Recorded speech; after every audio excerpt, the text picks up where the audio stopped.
ప్రార్థన చేసుకుందాం. ఇది వాక్యం కొరకైనా ప్రార్థన చేసుకుందాం. మహోన్నతుడైన మా తండ్రి, మహాపరిశుద్ధుడా, మీకు వందనములు. యుగ యుగములు సజీవుడైన దేవ, నీ ఘనమైన నామమునకు కృతజ్ఞతాస్తుతులు చెల్లించుచు ఉన్నాము. నీ వాక్యములు ధ్యానం చేసుకోవచ్చుండగా అయ్యా, మీరే మాతో మాట్లాడమని అడుగుచు ఉన్నాం. మనుషుడు రొట్టె వలన మాత్రము కాదు కానీ దేవుని నోట నుండి వచ్చు ప్రతి మాట వలన జీవించును అని వ్రాయబడి ఉన్నట్లుగా నీ వాక్యము ద్వారా మాతో మాట్లాడి మహిమ పొందమని అడగవచ్చు.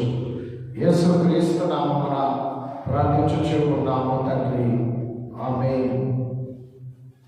ప్రకటన గ్రంథము 19వ అధ్యాయము 7వ వచనములో చదువుకుందాం. 19వ అధ్యాయము ప్రకటన గ్రంథం 7వ వచనము చదువుకుందాం. అప్పుడు గొప్ప జన సమూహపు శబ్దమును, విస్తారమైన జలముల శబ్దమును, బలమైన ఉరుముల శబ్దమును పోలిన యొక్క స్వరము, సర్వాధికారియు ప్రభువునగు మన దేవుడు ఏలుచున్నాడు, ఆయనను స్తుతించుడి. గొర్రెపిల్ల వివాహోత్సవ సమయము వచ్చినది, ఆయన భార్య తన్ను తాను సిద్ధపరుచుకొని ఉన్నది. కనుక మనము సంతోషపడి ఉత్సహించి ఆయనను మహిమపరిచెదమని చెప్పగా వింటిని. దేవాది దేవుడు ఈ వాక్యమును మన వెనుకలో దీవించి నూరంతలుగా ఫలింపచేయును గాక. ఆమేన్. మనల్ని ప్రేమించుచు తన రక్తము వలన మన పాపముల నుండి మనల్ని విడిపించిన వానికి మహిమయు ప్రభావములు యుగయుగములు కలుగును గాక. ఆమేన్. తెలివిని కలిగించో, నన్ను దివ్యగా వెలిగించో. తెలివిని కలిగించో, నన్ను దివ్యగా వెలిగించో. నీ కలిగిన భాగ్యములన్నిటినీ నాకంటికి చూపించు. నీ కలిగిన భాగ్యములన్నిటినీ నాకంటికి చూపించు. ప్రియమైన దేవుని సంగమా, ఆదివారము అనేది పరిశుద్ధమైనది, శ్రేష్టమైనది. మనం ప్రభువును కలుసుకొని, అలాగే ప్రభు మనల్ని కలుసుకునే దినమే ఆదివార దినము. ప్రభు యొక్క మహిమను అనుభవించుటకు, ప్రభు యొక్క వాక్యమును వినుటకు, ప్రభుని యొక్క ఆశీర్వాదము అందుకొనుటకు దేవదూతలు 24 పెద్దల వలె, 4 జీవుల వలె క్రీస్తును ఆరాధించుటకు ఏర్పాటు చేయబడిన దినమే ఆదివార దినము. అన్ని దినముల కన్నా సోమవారం నుంచి శనివారం వరకు ఉన్న 6 దినముల కంటే ఆదివార దినము శ్రేష్టమైనది. మనము దీవించబడే దినము. అట్టి శ్రేష్టమైన దినమును ఆయన సన్నిధి భాగ్యము మనకు అనుగ్రహించిన త్రిత్వ దేవుని స్తుతించుచు, కొనియాడుచు, ఘనపరచుచు ఉన్నాను. ఆదివారమును నిర్లక్ష్యము చేయుట అంటే ఆశీర్వాదములు పోగొట్టుకుంటాయే, దైవ దీవెనలు పోగొట్టుకుంటాయే. ఏ కారణము చేత కూడా ఆదివారమును మనం నిర్లక్ష్యము చేసుకోకూడదు. ప్రియమైన దేవుని సంగమా, ఈ నవంబర్ నెల 2వ రాకడ నెల అని మనందరం కూడా ఎరిగిన వారమై ఉన్నాము. డిసెంబర్ నెల క్రీస్తు యొక్క మొదటి రాకడ అనే క్రిస్మస్ పండుగ మనం చేసుకుంటున్నాం. అది జరిగిపోయినది. జరగవలసిన 2వ రాకడ గురించి మనం ఎక్కువగా ధ్యానము చేసి ఆ 2వ రాకడ కొరకు మనము సిద్ధపడవలసిన వారమై ఉన్నాం.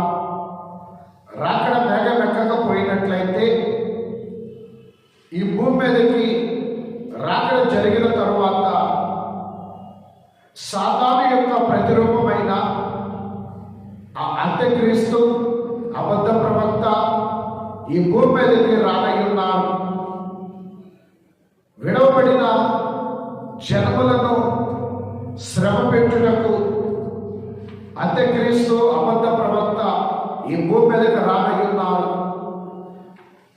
రాకడలో ఎత్తబడకుండా విడవబడిన వారికి మొదటి 3.5 సంవత్సరములు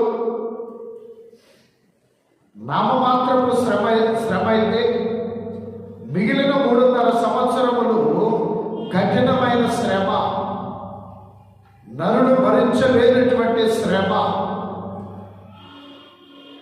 అయితే సాతాను ముద్ర ఎవరైతే వేయించుకుంటారో, సాతాను ముద్ర ఎవరైతే వారి చేతుల మీద కానీ నొసటి మీద కానీ ఎవరైతే ముద్ర వేయించుకుంటారో వారు సాతాను జనాంగముగా క్షేమంగా ఉంటారు. లేదు, మేము యేసుక్రీస్తు జనాంగము, మేము ఆయన ఆరాధించేవారు, ఆయనే మాకు కావాలి, నీ ముద్ర మాకు వద్దు అని సాతానుతో అన్నట్లయితే అట్టి వారికి భయంకరమైన శ్రమ, భయంకరమైన శ్రమ. అయితే ఆ శ్రమలో శ్రమ అనుభవించడమే తప్ప ఎంత వెతికినా మరణం రాదు, ఎంత వెతికినా మరణం రాదు. సూసైడ్ చేసుకుందామన్నా మరణం రాదు, సముద్రంలో దూకినా మరణం రాదు, అగ్నిలో దూకినా మరణం రాదు. సముద్రంలో దూకినప్పుడు సముద్రం మోకాళ్ళ వరకే వస్తుంది, అగ్నిలో దూకినప్పుడు ఆ అగ్ని వల్ల కాలిపోతాం కానీ మరణం రాదు. శరీరం మీద బొబ్బలు వచ్చి మంట కలుగుతుంది కానీ మరణం రాదు. కొండల కింద వాటి కింద వీటి కింద పడి ఎముకలిరిగి నలిగిపోయి నొప్పి బాధ కలుగుతుంది కానీ మరణం రాదు. ఆ 7 ఏళ్ళు కూడా శ్రమ అనుభవించడమే. గనుక ఏ ఒక్కరము కూడా విడవబడకుండా క్రీస్తు యొక్క రెండవ రాకడలో ఎవరైతే ఎత్తబడతారో వారికి అన్ని విధముల దేవుని యొక్క మహిమ లోకములో శ్రేష్టమైన సుఖమైన సంతోషకరమైన జీవితము ప్రభు పరలోక రాజ్యములో అనుగ్రహించువారు. కనుక ప్రతి ఒక్కరము కూడా దేవుని యొక్క రెండవ రాకడ మీద మన దృష్టి నిలిపి ఆ రెండవ రాకడ మేఘమెక్కుటను ఒక టార్గెట్గా పెట్టుకొని మన భక్తి జీవితాన్ని కొనసాగించాలి. ఇది బహు ప్రాముఖ్యమైన అంశమై ఉంటూ ఉన్నది. ప్రియమైన దేవుని సంగమా, ఒకసారి మనం చదువుకున్న వాక్య భాగమును చూస్తే, మరి యోహాను గారు ఆత్మవశుడై పద్మశాఖలో ఉన్నప్పుడు ప్రభువు అనేక విషయములను ఆయనకు బోధించి పరలోక మహిమను ఆయనకు చూపించి పెళ్లి కుమార్తె నివసించబోయే ఆ పరలోక రాజ్యము అనగా నూతన యెరూషలేము అనేటువంటి ఆ పట్టణం యొక్క మహిమను యోహాను గారికి ప్రభువు చూపించి సంఘములకు వ్రాయించారు. అనగా క్రీస్తు రెండవ రాకడ వరకు రానయ్యున్న సంఘములన్నిటికీ వ్రాయించారు. అంటే అక్కడ యోహాను గారికి ప్రభు ఇచ్చిన గొప్ప భాగ్యం ఏంటంటే ఆత్మ సంచార వరం. ఆయన శరీరము పద్మశాఖలోనే ఉండగా దేవుడు ఆయన ఆత్మను తీసుకొని పరలోకానికి తీసుకొని వెళ్ళి పెళ్లి కుమార్తె కొరకు ప్రభు సిద్ధపరిచిన ఆ నూతన యెరూషలేము యొక్క మహిమ స్థితి అంతటిని యోహాను గారికి ప్రభు చూపించారు. అందుకే ప్రకటన గ్రంథమును ప్రత్యక్షతల గ్రంథము అని చెప్పేసరి కూడా అంటారు. కావున అట్టి ఈ గ్రంథములో ఈ 19వ అధ్యాయంలో మనం చదువుకున్న విషయములను గమనించగా 7వ వచనములు 6-7 వచనాలు కలిసి ఉంటాయి. అందులో నా వాక్యాంశం ఏమిటంటే గొర్రెపిల్ల వివాహోత్సవ సమయము వచ్చినది.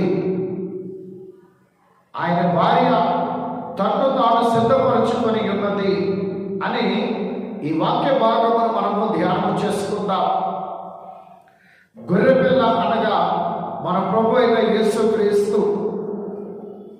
ప్రభు అయిన యేసుక్రీస్తు బాప్తిసమిచ్చు యోహాను గారు యేసుక్రీస్తు ప్రభు వారిని చూచి, అనగా యేసుక్రీస్తు కంటే వయసులో కొంచెం పెద్దవాడైన బాప్తిసమిచ్చు యోహాను గారు క్రీస్తు కొరకు హతసాక్షి అయినటువంటి వాడు. మన యోహాను గారి దగ్గరికి బాప్తిసం పొందడానికి యేసు ప్రభు వచ్చొచ్చు ఉన్నప్పుడు యోహాను గారు ఇచ్చిన సాక్ష్యం ఏమిటనగా, యోహాను సువార్త 1వ అధ్యాయంలో వ్రాయబడుతూ ఉన్నది, ఇదిగో లోక పాపమును మోసుకొని పోవు దేవుని గొర్రెపిల్ల. ఒకసారి చూడగలిగితే యోహాను సువార్త 1వ అధ్యాయములో 29వ వచనములో 29వ వచనం, యోహాను సువార్త 1వ అధ్యాయం 29వ వచనం. మరునాడు యోహాను యేసు తన యొద్దకు రాగా చూచి, ఇదిగో లోక పాపమును మోసుకొని పోవు దేవుని గొర్రెపిల్ల. యోహాను గారి దగ్గరికి యేసు క్రీస్తు ప్రభు వారు చూచి ఉన్నప్పుడు చూసి, అప్పుడు యోహాను గారు చెప్తున్నాడు, యేసయ్య గురించి ఆయన పలుకుతున్న మాట, ఇదిగో లోక పాపములను మోసుకొని పోవు దేవుని గొర్రెపిల్ల. ప్రియమైన దేవుని బిడ్డలారా, లోక పాపములను మోసుకొని పోయే దేవుని యొక్క గొర్రెపిల్ల.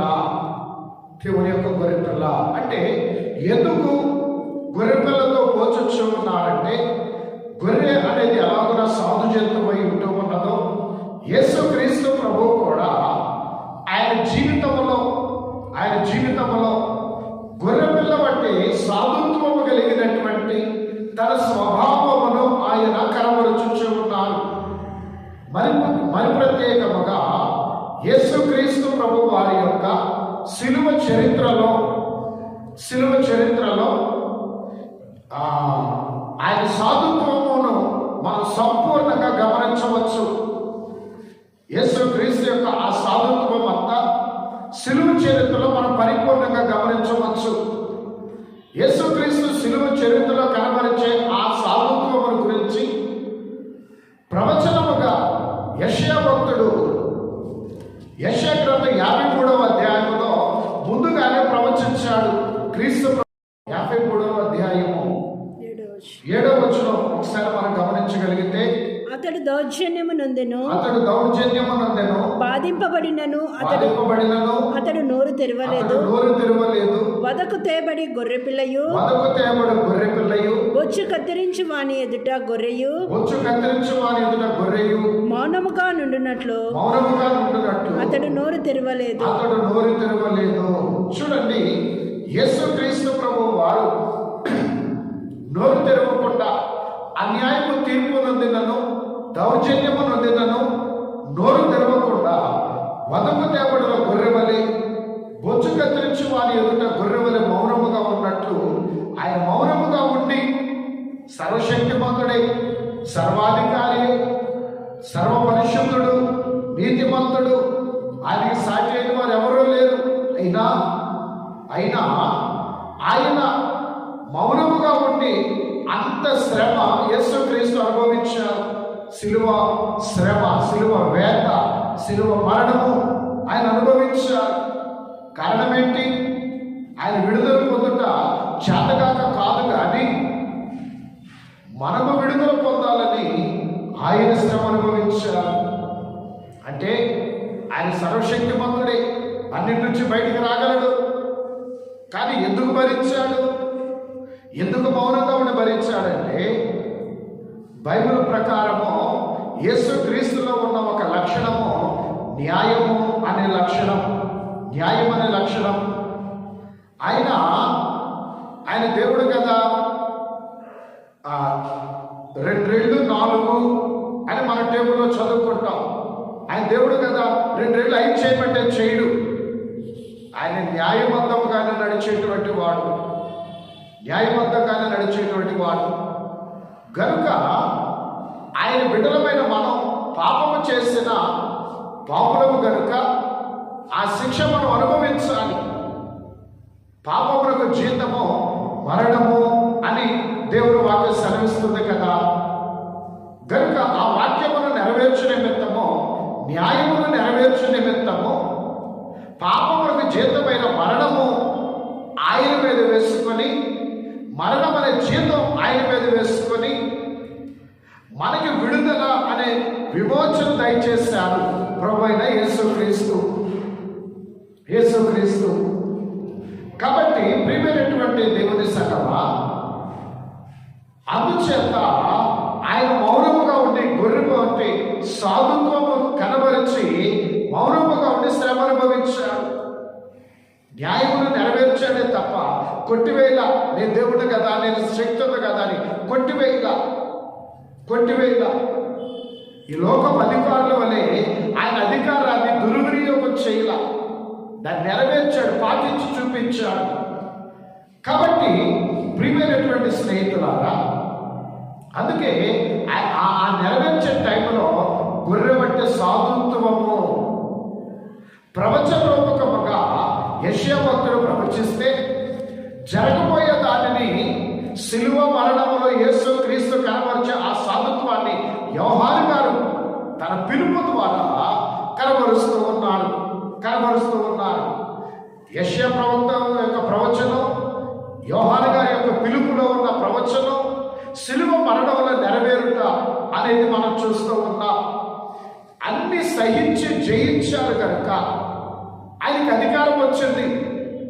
ఎక్కడ అధికారం, వేటి మీద అధికారం వచ్చిందంటే మనందరికీ ఒకటి మాదిరి చూపించడం మీద, మనందరం నమ్మటానికి అనగా ఈయన మరణం పైన, శ్రమల పైన, అన్నిటిపైన అధికారం పొందినవాడు అని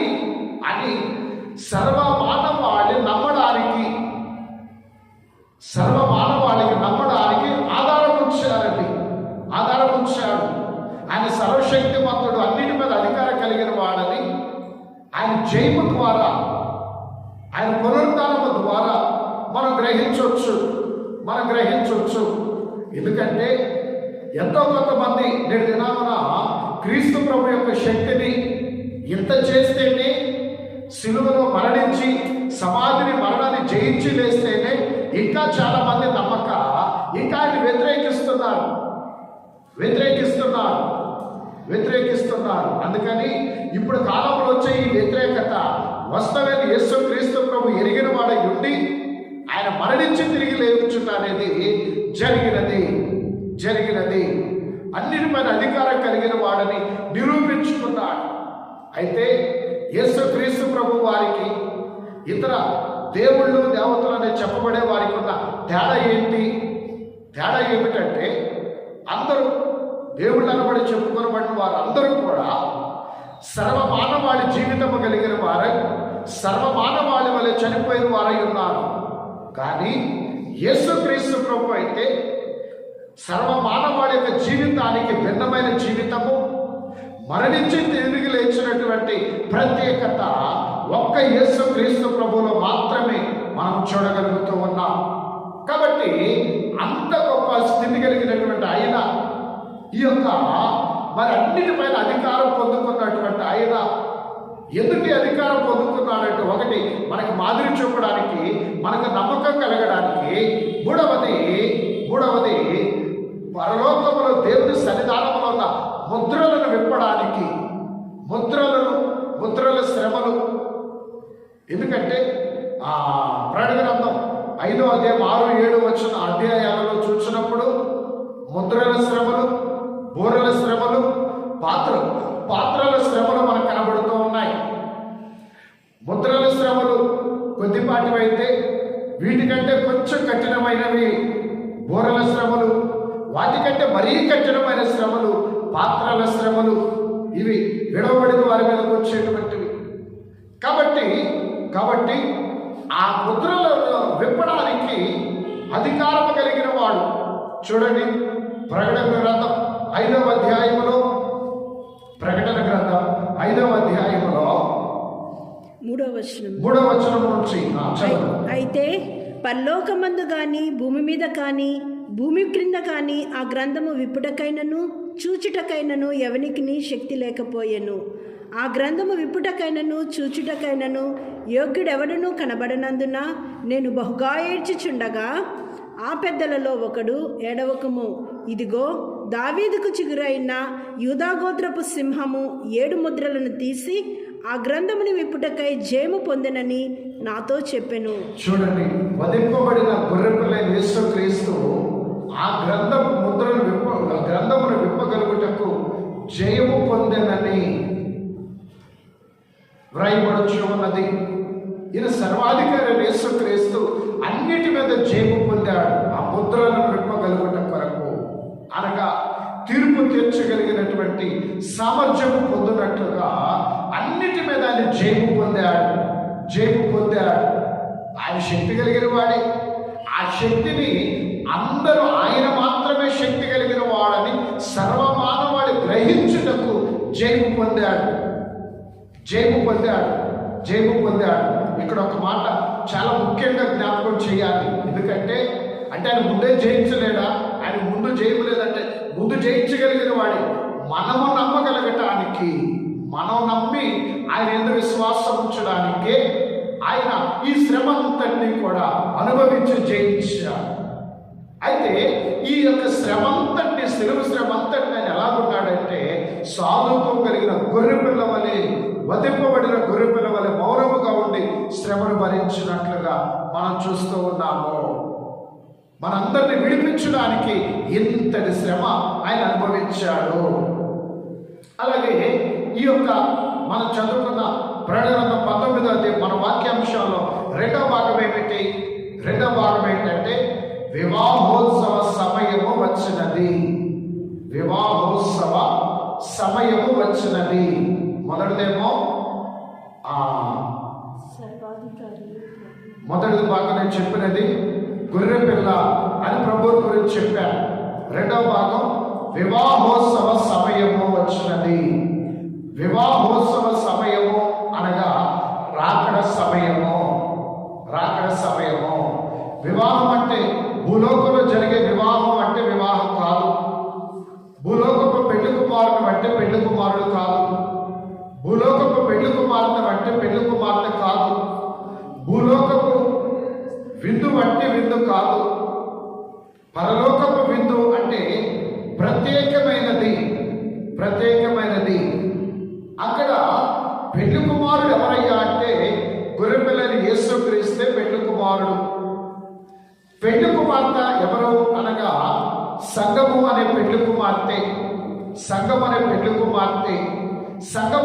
కుమార్తెలో కూడా భక్తి జీవితంలో నూరంతల పరిశుద్ధత, నూరంతల భక్తి, నూరంతల ప్రార్థన, నూరంతల విశ్వాసము, నూరంతల సమర్పణ, నూరంతల విధేయత కలిగి కుడికి కానీ ఎడమకు కానీ తొట్టిల్లకుండా క్రీస్తు మార్గములు తిన్నగా క్రీస్తు అనే పెళ్లి కుమారునిపై ఎవరైతే ఆనుకొని ఆధారపడి నడుస్తారో వారే పెళ్లి కుమార్తె.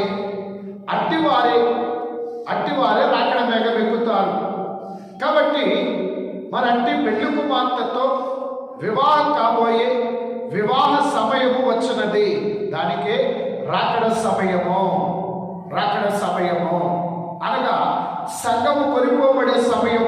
పెళ్లి కుమార్తె సంఘము కొనిపోబడే సమయం, ఎత్తబడే సమయము. ప్రియ దేవుని సంఘమా, ఆ సమయం వచ్చింది.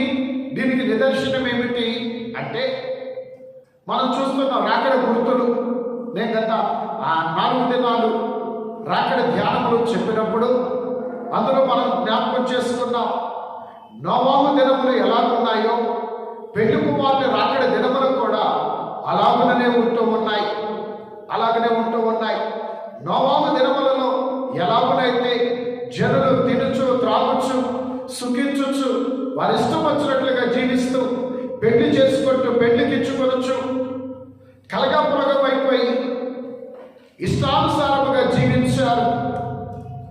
నోవాహు గారు చేసిన బోధను, అయ్యా జలప్రళయం రాబోతుంది, దేవుడు ఓడ నిర్మించమన్నాడు, మారుమనసు పొందండి, జాగ్రత్తగా ఉండండి అని నోవాహు గారు ఎంత బోధించినా, ఎన్ని మార్లు బోధించినా, హెచ్చరించినా ఎవరు పట్టించుకోకుండా వారి ఇష్టానుసారమైన జీవితంలో, లోకానుసారమైన జీవితంలో, పాప మార్గంలో, పాప అలవాట్లతో, పాప పనులతో లోక సంబంధమైన స్నేహాలతో ఎలాగున వారు ఇష్టం వచ్చినట్లుగా జీవించారో అలాగుననే నేటి కాల జనము కూడా, నేటి కాల దేవుని బిడ్డలు అనబడే వారు సైతము కూడా లోకస్తుల వలె ఆ నోవాహు దినములలో ప్రజల జీవితం ఎలాగున్నదో నేటి కాల క్రైస్తవ జీవితము, లోకస్తుల జీవితం అంటే ఓకే, వారితో పాటు క్రైస్తవ జనాంగము కూడా అట్టి జీవితాన్ని జీవిస్తూ ఉన్నారు.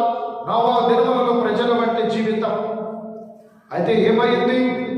ఒకనొక రోజు జలప్రళయం రానివచ్చు. నోవాహు గారు ఓడ నిర్మించారు. నోవాహు అతని కుటుంబం అంతా ఓడలో ప్రవేశించింది. అయితే నోవాహు మాట లక్ష్య పెట్టని వారు నిర్లక్ష్యంగా జీవించారు. ఎవరైతే ఆయన మాట విని ఓడలో ప్రవేశించారో వారు మాత్రమే రక్షింపబడ్డారు. మిగిలిన వారంతా జలప్రళయం పాలయ్యారు. ప్రియమైన దేవుని బిడ్డలారా, నేటి కాలపు పరిస్థితి కూడా ఇలాగే ఉన్నది. రాకడ అనే ఓడ రాబోతుంది. రెండవ రాకడ ఓడ అనే మేఘము రాబోతుంది. సిద్ధపడిన వారిని కొనిపోవడానికి రాకడని ఓడ రాబోతుంది. ఈ రాకడని ఓడలో ఎవరైతే ప్రవేశిస్తారో, రాకడ మేఘం అనే ఓడలో ఎవరైతే ప్రవేశిస్తారో వారే పెండు కుమార్తె, వారికే పరలోకంలో క్షేమము. ఎవరైతే అప్పుడు కాలం ప్రజల వలె ఇప్పుడు కాలంలో కూడా ఎవరైతే నిర్లక్ష్యం చేస్తారో అప్పుడు కాలం ప్రజలు జలప్రళయం పాలయ్యారు. ఇప్పుడు కాలం ప్రజలు శ్రమల పాలవుతారు. ఇక్కడ ముఖ్యమైన సంగతి ఏంటంటే అప్పుడు కాలము జలప్రళయంలో నీట మునిగి చనిపోయారు. ఇప్పుడు కాలము రాకడలు విడవబడిన తర్వాత వచ్చే వారికి శ్రమలలో చనిపోవటం ఉండదు. నేను ఇంత ప్రారంభంలో చెప్పాను, శ్రమను అనుభవించడమే తప్ప మరణం రాదు. మరణం కోసం వెతికినను రాదు, మరణం కోసం ప్రాకులాడిన రాదు. కాబట్టి ప్రియమైన దేవుని బిడ్డలారా, అందుకే గమనించండి, ఇక్కడ ఏముందలే ఎప్పటి నుంచో నోవాహు గారి గురించి, రాకడ గురించి ఎన్ని బోధలు వినలా, ఎన్ని మార్లు చదవలా అనుకుంటారేమో. అప్పుడు కాలం ప్రజలు కూడా అలానే నిర్లక్ష్యం చేసి జలప్రళయం పాలయ్యారు. ఇప్పుడు కాలం మనం కూడా నిర్లక్ష్యం చేస్తే శ్రమల పాలు కావాల్సి వస్తుంది. జాగ్రత్త. ఎన్నో మార్లు చెబుతున్నారు. చెప్పిన చాలా మంది బోధకులు చనిపోయారు, విన్నవారు చనిపోయారు. అలాగే ఉంటుందిలే, వచ్చినప్పుడు చూసుకోవచ్చు అనుకుంటే జాగ్రత్త. రెండవ రాకడ అనేది రెప్పపాటు కాలంలో జరుగుతుంది. ఈ రెప్పపాటు కాలంలోనే మనం మారు మనసు పొందాలి. ప్రార్థనలు అన్ని ముగించుకోవడం సాధ్యమవ్వదు కదా. అందుకే ఈ కృపాకాలాన్ని మనం సద్వినియోగం చేసుకోవాలి. ఈ వివాహ సమయము అనేది రానయ్యున్నది కాబట్టి మనం ఎంత త్వరగా సిద్ధపడితే అప్పుడు రాకడ మేఘం ఎక్కగలము. అందుకే ఇంకా మీకు అర్థమవటానికి చక్కగా మీకు అర్థమవటం కొరకు దైవజనుని దేవదాస్ గారు అందించిన తెలుగు క్రైస్తవ కీర్తన పుస్తకం అనే పాటలో 98వ పాట, ఇందులో రాకడ గుర్తులన్నీ కూడా దైవజనులైన దేవదాస్ గారి పాటగా రాసి మనం గ్రహించడానికి, బైబిల్లో ఎక్కడున్నాయి అని గ్రహించడానికి రెఫరెన్స్లు కూడా రాశారు. తెలుగు క్రైస్తవ కీర్తన పుస్తకంలో 98వ పాటలో ప్రతి వచనం కూడా రాకడ గుర్తును తెలియజేసే వచనం. అయిన తర్వాత ఆ వచనం బైబిల్లో ఎక్కడున్నాయో కూడా మీరు ఆ రెఫరెన్స్ను బట్టి చూడవచ్చు. ఇది చాలా ముఖ్యము, గమనించండి. తెలుగు క్రైస్తవ కీర్తనలు 98వ పాట. యేసు ప్రభువో వాచన హృదిగో వినరండి, యేసు ప్రభువో వాచన హృదిగో వినరండి.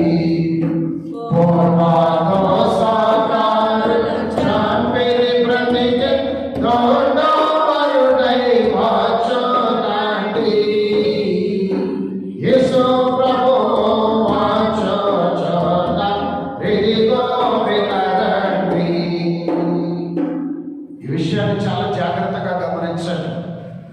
ఇక్కడ ఈ పాటల యొక్క ప్రాముఖ్యత ఈ పాటల యొక్క ప్రాముఖ్యత చాలా విలువైనది, చాలా విలువైనది. దీన్ని మనం ఎలా గ్రహించాలి? ఈ పాటల యొక్క ప్రాధాన్యత మరి ప్రత్యేకముగా దైవజనులైన దేవదాసయ్య గారి ద్వారా ప్రభు అందించినటువంటి తెలుగు క్రైస్తవ కీర్తనలు, ఈ పాటలు ఎంత ప్రాముఖ్యమైనవంటే, ఎంత బలమైనవంటే, స్వయముగా ప్రభువే అందించిన పాటలు. ఒక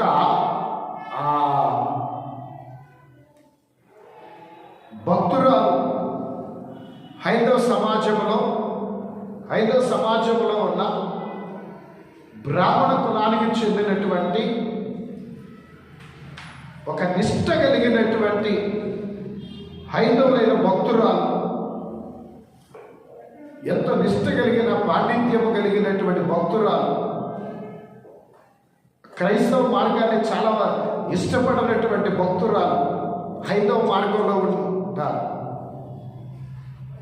మన ఆంధ్రప్రదేశ్లో ఉన్న తిరుపతిలో ఉన్న ఒక పెద్ద దేవాలయంలో ఒక పెద్ద పోస్టులో ఉన్న భక్తిపరురాలు, ఆ దేవుని ఎడల ఎంతో నిష్ట కలిగిన భక్తిపరురాలు, ఆచార కార్యక్రమాలని క్రమముగా పాటించే ఒక భక్తురాలు. ఆ భక్తురాలు అయినటువంటి ఆమె మరి 80 సంవత్సరాల వయసు వచ్చినది. అన్ని రకాల వేదాలలో బాగా జ్ఞానము కలిగినటువంటి ఆమె, నియమ నిష్టగా పాటించేటువంటి భక్తురాలు ఆమె. అటువంటి భక్తురాలు, సంస్కృత పాండిత్యము కలిగిన ఆమె మరి యొక్క చరిత్ర మొన్నటి దినాన 2వ రాకడ సభలకు మన మధ్యకు వచ్చిన దైవ సేవకులు ఇమోనియా దేవదాసయ్య గారు విజయవాడలో ఉంటారు. మరి వారు తెలియజేస్తున్నటువంటి సాక్ష్యం ఇది, వారు చెప్పిన సాక్ష్యం ఇది. మరి మీటింగ్లు అయిపోయిన తర్వాత వారిని ఫ్లైట్ ఎక్కించడానికి ఎయిర్పోర్ట్కి తీసుకొని వెళుతున్నప్పుడు, ఆ రాత్రికాల ప్రయాణంలో ఉన్నప్పుడు వారు తెలియజేస్తున్న సంగతి, మన తెలుగు క్రైస్తవ కీర్తన పాటలు ఎంత బలమైనవో అని వారు తెలియజేస్తున్న సంగతి. మరి అప్పుడు వారు చెప్పిన మాట ఏంటంటే, మరి పాటలన్నీ సంస్కృతంలో ఉన్నాయి, తెలుగులోనికి రాయిద్దామని ఆవిడ దగ్గరికి వెళ్ళారట. వెళ్ళినప్పుడు ఆవిడ అవి చూసి కొంచెం పాటలు సంస్కృతంలో ఉన్న తెలుగులోనికి మార్చాలంటే, ఏ పాటలు ఇవి క్రిస్టియన్ సాంగ్స్ అంటే, అవునమ్మా అన్నారంటే నా అయ్యగారు. అయితే నేను చెయ్యను అని చెప్పేసి అన్నారట. సంస్కృత పాండిత్యం ఉన్నదానికి. అయితే నేను చెయ్యను అన్నారట, ఉన్న ఆ వ్యతిరేక ఆలోచనను బట్టి.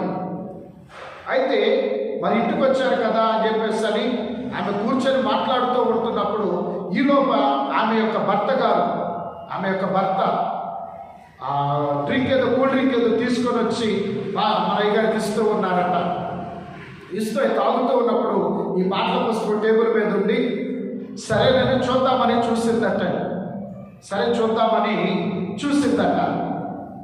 ఆ చూస్తూ మొదటి పాట శుభాకర శుధాకర అనేటువంటి పాట చూసి, ఆ ఒక లైను, ఆ 3 వచనాలు ఉంటాయి ఆ పాటలో. ఆ ఫస్ట్ లైన్ పల్లవి చదివి శుభాకర శుధాకర విశుద్ధ వందనం అనేటువంటి ఆ లైన్ చదివి, వెంటనే ఆ ఒక్క లైన్ చదివి ఆమె అడిగిందట, ఈ పాట రాసిన ఆయన బ్రతికున్నాడా అని. అంటే, లేడమ్మా చనిపోయారు అన్నారట. ఎప్పుడు చనిపోయారు అన్నారట? 1960 సంవత్సరంలో చనిపోయారు. 1960 సంవత్సరంలో చనిపోయారు. ఈ అయ్యగారు ఆమెను కలిసింది ఒక 10 ఏళ్ల క్రితం అట, 10 సంవత్సరాల క్రితం. ఆ 10 సంవత్సరాల క్రితానికి అయ్యగారు చనిపోయిన 1960 సమయానికి సుమారు ఒక 50 సంవత్సరాలు అయ్యగారు చనిపోయేప్పటికీ. అంటే ఆయన చనిపోయి ఇప్పటికి 50 సంవత్సరాలు అంటే, ఈ పాట రాసేసరికి ఇంకొక 50 సంవత్సరాలు అయ్యి ఉంటుంది కదా అన్నారట. అయ్యి ఉంటుందమ్మా ఇంచుమించు అన్నారట. సుమారు ఆ పాట వయసు 100 సంవత్సరాల పైన. తెలుగు క్రైస్తవ కీర్తనలో ఉన్న ప్రతి పాట యొక్క వయసు 100 సంవత్సరాల పైనే, 100 సంవత్సరాల పైన. అప్పుడు ఆ అన్నదట, ఆ పల్లవి ఫస్ట్ లైన్ చూసి, ఈ పాట మానవులు మానవ జ్ఞానముతో అయితే రాయలేరు. ఇది మానవులు రాసిన పాట కాదు. ఇది మానవులు రాసిన పాట కాదు. ఇది దేవుడే రాసిన పాటలు అని. అసలు ఆ పాట గురించి ఏమీ తెలియదు. దేవదాసయ్య గారి గురించి తెలియదు. ఏమీ తెలియదు.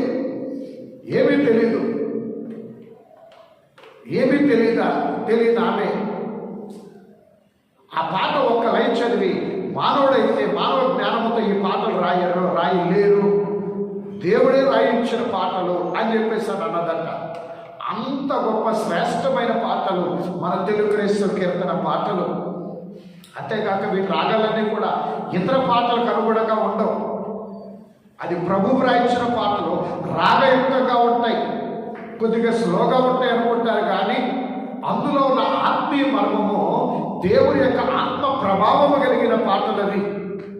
ఏ పాట పాడుకున్నా మీ హృదయానికి నెమ్మది, సంతోషము, మన దుఃఖానికి విడుదల అనేది కలుగుతుంది.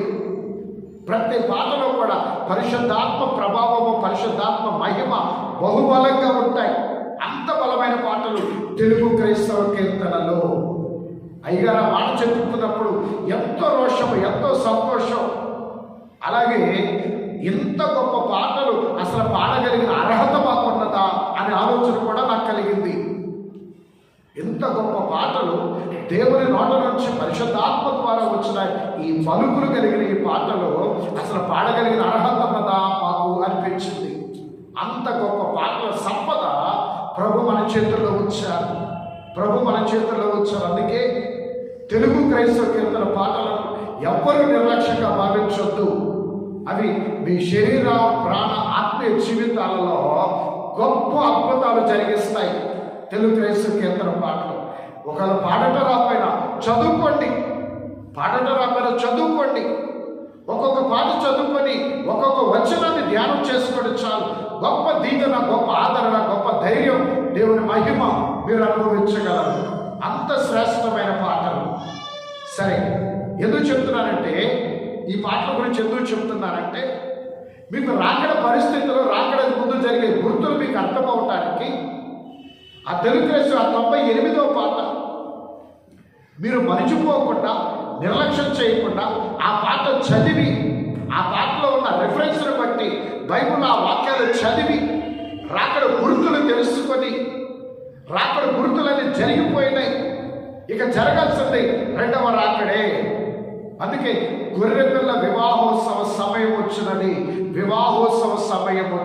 అంటే రాకడ సమయం వచ్చినది అని మీరు గుర్తించడానికి ఆ రాకడ గుర్తులన్నీ, బైబిల్లోని గుర్తులని మీరు చదివితే అవన్నీ నెరవేరిపోయినాయి అని మీకు అర్థమవుతుంది. ఒక్కొక్క గుర్తు దగ్గర ఆ వచనం, బైబిల్లో రెఫరెన్స్ చదవండి, ఆ వచనం పాటలో ఉన్న వచనం చదవండి.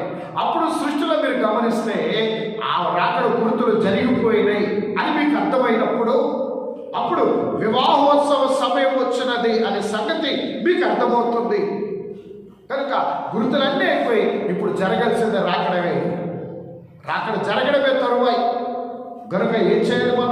ఆ రాకడకు మనం సిద్ధపడాలి. ఆ వివాహోత్సవ సమయమునకు మనం సిద్ధపడి ఉండాలి. ఎందుకంటే ఇక్కడ దేవుని యొక్క కోరిక ఏంటంటే, ఈ వివాహము ద్వారా చాలా జాగ్రత్తగా గమనించండి. వివాహం అనగా ఏకమొగుట, ఒకటి ఒకట.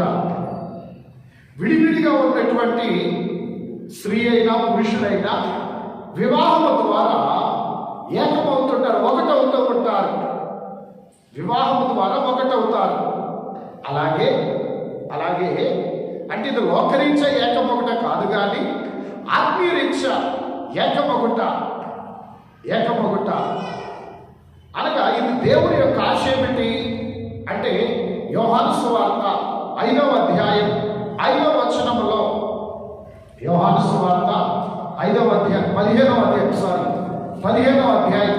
5వ వచనములో మనం గమనించగలిగితే, చదవగలిగితే, ద్రాక్షావళిని నేను, తీగలు మీరు. ఎవడు నా యందు నిలిచి ఉండునో, నేను ఎవని యందు నిలిచి ఉండునో, వాడు బహుగా ఫలించును. నాకు వేరుగా ఉండి మీరేమీయూ చేయలేరు. ఇక్కడ మనం ఫలించాలి ఆశపడతాం. ఫలించడం అంటే అభివృద్ధి చెందడం. ప్రభువా, మేము అభివృద్ధి చెందాలి, మా కుటుంబం అభివృద్ధి చెందాలి, మా బిడ్డలు అభివృద్ధి చెందాలి, మా ఆర్థిక పరిస్థితి అభివృద్ధి చెందాలి, మా ఉద్యోగాలు వ్యాపారాలు అభివృద్ధి చెందాలి అని ఆశపడుతుంటాం. అయితే ఈ రోజు నా బోధ ఫలింపు గురించి కాదు, కానీ ఆ ముందున్న వాక్యం, ఎవడు నా యందు నిలిచి ఉంటాడో నేను ఎవరి యందు నిలిచి ఉంటానో అంటే, చూడండి, మనం ఫలించాలంటే ఏం చేయాలంట? మనము క్రీస్తులో ఉండాలి, క్రీస్తు మనలో ఉండాలి. క్రీస్తు మనలో ఉండాలి, మనం ఆయనలో ఉండాలి. అప్పుడే మనం దీవించబడతాం, అప్పుడే మనం ఆత్మతో నింపబడతాం. కాబట్టి మనం క్రీస్తులో లేకపోతే, క్రీస్తు మనలో లేకపోతే, చాలామంది క్రైస్తవులు దేవుని సన్నిధిలో ఉంటున్నారు, దేవుని బిడలుగా ఉంటున్నారు. చాలామంది క్రైస్తవులు దేవుని లోనికి వస్తున్నారు, కానీ యేసుక్రీస్తుని వారి లోనికి స్వీకరించట్లా. చాలామంది క్రీస్తు లోనికి వస్తున్నారు, కానీ క్రీస్తుని వారి లోనికి చేర్చుకోవటంలా. ఎప్పుడైతే క్రీస్తుని మనలోనికి చేర్చుకుంటామో అప్పుడు మనం అన్ని రీతుల్లో బలంగానే ఉంటాం.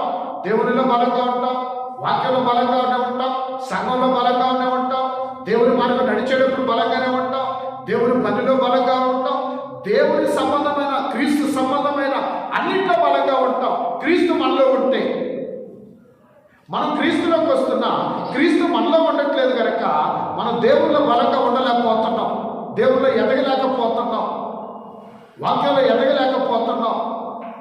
అందుకే అయితే దేవుని యొక్క కోరిక ఏమిటి? మనం ఆయనలో ఉండాలి, ఆయన మనలో ఉండాలి. ఎందుకు ఈ కోరిక అంటే, మనం ఆయనలో నుంచి వచ్చిన వారమే, ఆయన ద్వారా వచ్చిన వారమే, ఆయన స్వరూపంలో భూమి మీదకి వచ్చిన వారమే, ఆయన స్వభావంతో భూమి మీదకి వచ్చిన వారమే కదా. ఆదికాండం 1వ అధ్యాయంలో మన స్వరూపమందు మన పోలిక చొప్పున నరులను కలుగు చేయుదము. ఆదికాండం 1వ అధ్యాయం 26వ వచనం అనుకుంటా, 27వ వచనం. దేవుడు తన స్వరూపమందు నరుని సృజించెను, దేవుని స్వరూపమందు వాని సృజించెను, స్త్రీనిగాను పురుషునిగాను. పై వచనం చూడండి ఒకసారి. మన స్వరూపమందు, దేవుడు మన స్వరూపమందు మన పోలిక చొప్పున నరులను చేయుదము. చూడండి, ఇక్కడ తండ్రి, కుమార, పరిశుద్ధాత్మ ఈ సృష్టి అనేది ఏమి లేకముందు వారి డిస్కషన్ దేవుడు అంటే అక్కడ అందులో ఉన్న త్రిత్వం, మన పోలిక చొప్పున మన స్వరూపమందు నరులను చేయుదము. మన స్వరూపము అనగా తండ్రి, కుమారులతో పరిశుద్ధాత్మతో పోసే డిస్కషన్. మనం ఇలా చేద్దాం అనుకుంటాం కదా. కనుక ఆయన స్వరూపంలో వచ్చిన వారమే, ఆయన స్వభావం కలిగి వచ్చిన వారమే, ఆయన చేతుల్లో నుంచి వచ్చిన వారమే, వారి డిస్కషన్లో నుంచి వచ్చిన వారం, అంటే వారి ఆలోచనలో నుంచి వచ్చిన వారం. కాబట్టి వారిలో నుంచి వచ్చిన వారం కాబట్టి మనం ఎక్కడ ఉండాలంటే ఆయనలోనే ఉండాలి. అయితే క్రీస్తులో నుంచి వచ్చి క్రీస్తులో ఉండవలసిన మనలను ఈ లోపు పాపం చొరబడి క్రీస్తుకి దేవునికి దూరం చేసింది. మనల్ని పాపం చొరబడి మనిషిలో దేవునికి దూరం చేసింది, దేవుని కృపకు దూరం చేసింది, పరిశుద్ధతకు దూరం చేసింది, నీతికి దూరం చేసింది, పాపానికి, శాపానికి, మరణానికి, నరకానికి దగ్గర చేసింది పాపం. అందుచేత ఆయన మనలో ఉండడానికి, మనం ఆయనలో ఉండడాలని ఆయన ఆశ. అయితే ఈ ఆశ ఎప్పుడు తీరుతుందంటే రేపు రాకడ సమయంలో ఈ రాకడ ద్వారా, అనగా వివాహ సమయం వచ్చినప్పుడు సంఘం ఎప్పుడైతే ఎత్తబడుతుందో, సంఘం ఎప్పుడైతే క్రీస్తులో ఏకమవుతుందో అప్పుడు ఈ కోరిక నెరవేరుతుంది, ఈ ఆలోచన నెరవేరుతుంది, ఈ తలంపు నెరవేరుతుంది. ఈ తలంపు నెరవేరుతుంది. కాబట్టి ప్రియమైనటువంటి దేవుని సంగమా, వివాహ సమయం అనగా పెళ్లి కుమార్తె సంఘము క్రీస్తులో ఏకమయ్యే సమయము అనగా రాకడ సమయమే పెళ్లి కుమార్తె సంఘము, ఎత్తబడే సంఘము క్రీస్తులో ఏకమయ్యే సమయము, ఆయన మహిమలోనికి ప్రవేశించే సమయము, ఆయనతో ఉండే సమయము, ఆయనతో గడిపే సమయము, ఆయన మహిమను అనుభవించే సమయము, అటు రాకడ సమయము, వివాహ సమయం రాబోతుంది. ఆ రాకడ సమయానికి మనం సిద్ధపడాలి. మూడో భాగం, ఈ వాక్యంలో మూడో భాగం ఏంటంటే, ఆయన భార్య తన్ను తాను సిద్ధపరచుకొని ఉన్నది. 19వ అధ్యాయం, ప్రకటన గ్రంథం 19వ అధ్యాయం 7వ వచనంలో ఆయన భార్య తన్ను తాను సిద్ధపరచుకున్నది. ప్రియమైనటువంటి దేవుని బిడ్డలారా, ఆయన భార్య అంటే ఈ భూలోకం వంటి భార్యాభర్తల అనుబంధంతో పోల్చుకోవద్దు.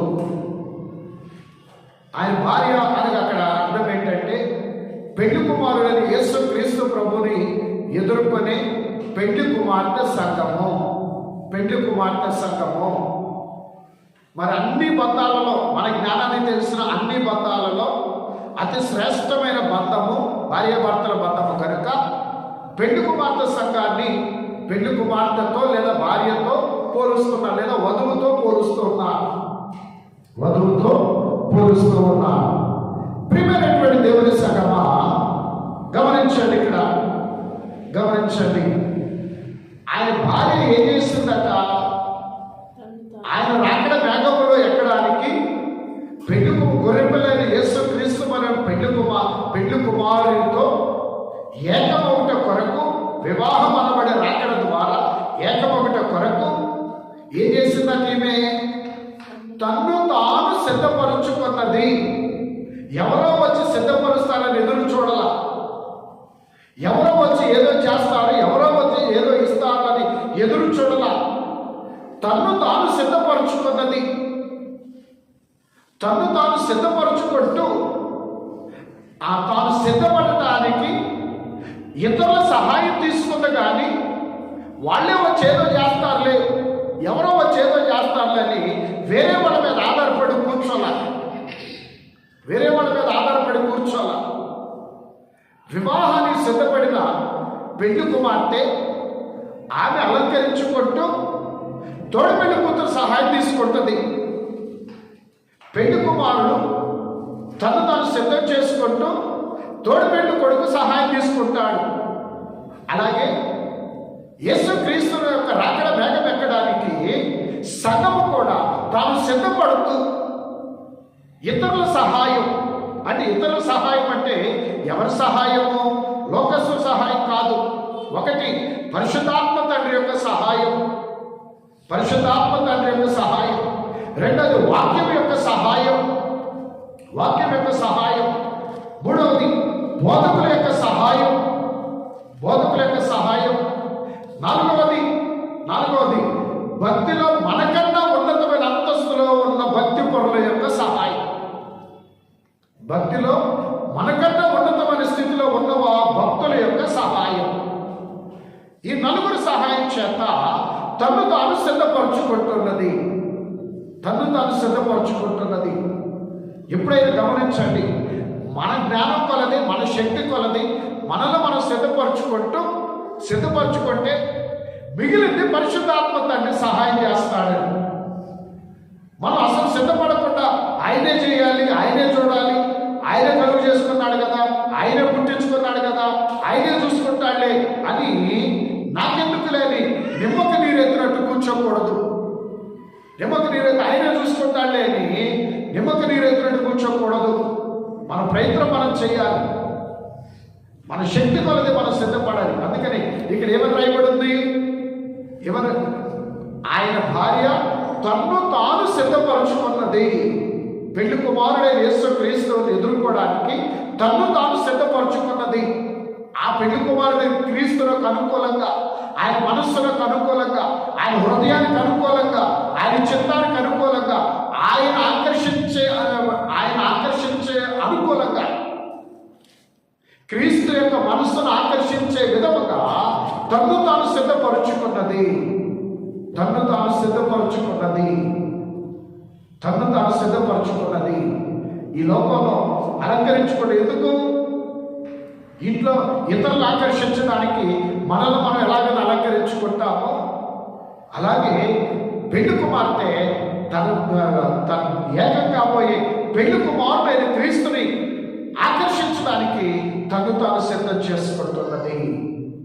కాబట్టి ప్రియమైన దేవుని బిడ్డలారా, ఇక్కడ పెళ్లి కుమారుడైన యేసు క్రీస్తు ప్రభువుని ఆకర్షించడానికి పెళ్లి కుమార్తె తను తాను ఎలాగూ అలంకరించుకుంటున్నది, ఎలా సిద్ధపరుచుకుంటున్నది అనేది మనం గమనించాలండి. మనం గమనించాలి ఎలా తను తాను సిద్ధపరచుకుంటున్నదో, ఎలా తను తాను అలంకరించుకుంటున్నదో. ఒకసారి గమనిద్దాం. బైబిల్ గ్రంథంలో మళ్ళీ మనం సిద్ధపరచుకోవటం అంటే ఒక్క సెకండ్ గమనించండి. మనల్ని మనం సిద్ధపరచుకోవటం అంటే లోకము నుంచి, లోకస్తుల నుంచి, లోకస్తుల యొక్క జీవిత విధానం, లోకస్తుల యొక్క లైఫ్ స్టైల్, వీటన్నిటి నుంచి మనం బయటికి రావాలి.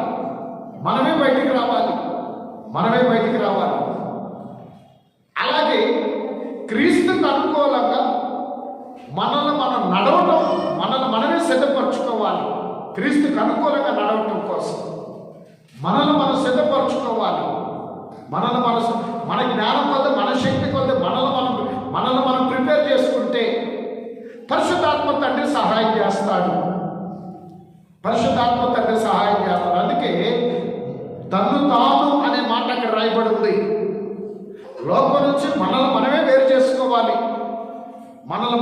చేసుకోవాలి. క్రీస్తు కొరకు నిన్ను నీవు సిద్ధపరచుకోవాలి.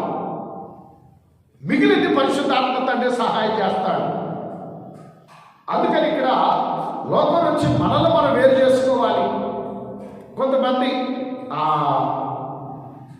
లోకస్తులతో స్నేహాలు, అన్యులతో స్నేహం ఉంటుంది, లేదా బంధుత్వాలు. మన బంధువులు అన్యులై ఉంటారు. కొంతమంది అన్యులైన బంధువులు, అన్యులైన స్నేహితులు, చెడ్డ అలవాట్లు కలిగిన స్నేహితులు, అలాగే చెడ్డ మార్గాల్లో నడిచే స్నేహితులు, వీళ్ళందరి నుంచి మనం వేరైపోవాలి.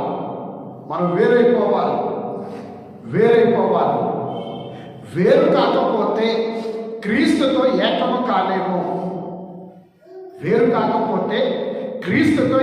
కాలేము.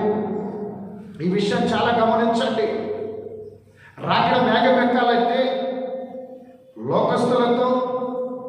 లోకస్తులైన బంధువులతో, లోకస్తులైన స్నేహితులతో, లోకస్తులైన ఉద్యోగస్తులతో, లోకస్తులైన ఇరుగు పొరుగు వారితో, నామకార్థ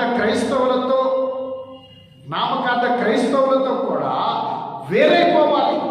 వేరు కాకపోతే రాకడ భాగ్యం ఉండదు.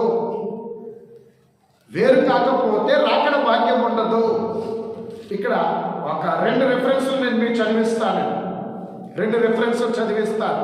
అంటే వేరొకటి ఎంత ముఖ్యమో చాలా మీకు అర్థమవటం కోసం ఒక 2 వాక్యం చదువుకుందాం. యేసు ప్రభు దగ్గరికి వెళ్దాం. లూకా సువార్త 24వ అధ్యాయం 51వ వచనం చూడండి. లూకా సువార్త 24వ అధ్యాయం 51వ వచనం. వారిని ఆశీర్వదించుచుండగా ఆయన వారిలో నుండి ప్రత్యేకింపబడి పరలోకమునకు ఆరోహణుడాయను. చూడండి, యేసుక్రీస్తు ఆరోహణం అయ్యేటప్పుడు, అంటే భూమి మీద నుంచి పరలోకానికి వెళ్ళబోయేటప్పుడు ఎవరిలో నుంచి ప్రత్యేకింపబడ్డాడు? 3.5 సంవత్సరాలు ఆయనతో నడిచి, ఆయనతో ఉండి, ఆయన మాటను బట్టి నడిచిన ఆ శిష్యులైన వారిలో నుంచి ఆయన ప్రత్యేకింపబడ్డాడు. ఈ ప్రత్యేకింపబడటమే వేరవటం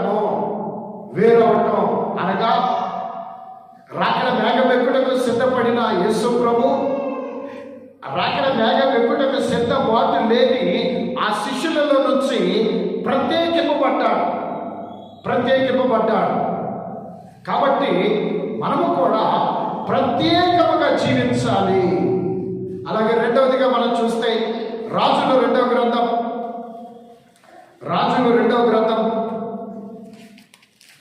ఏలియా గారి యొక్క ఆరోహణాన్ని మనం చూద్దాం.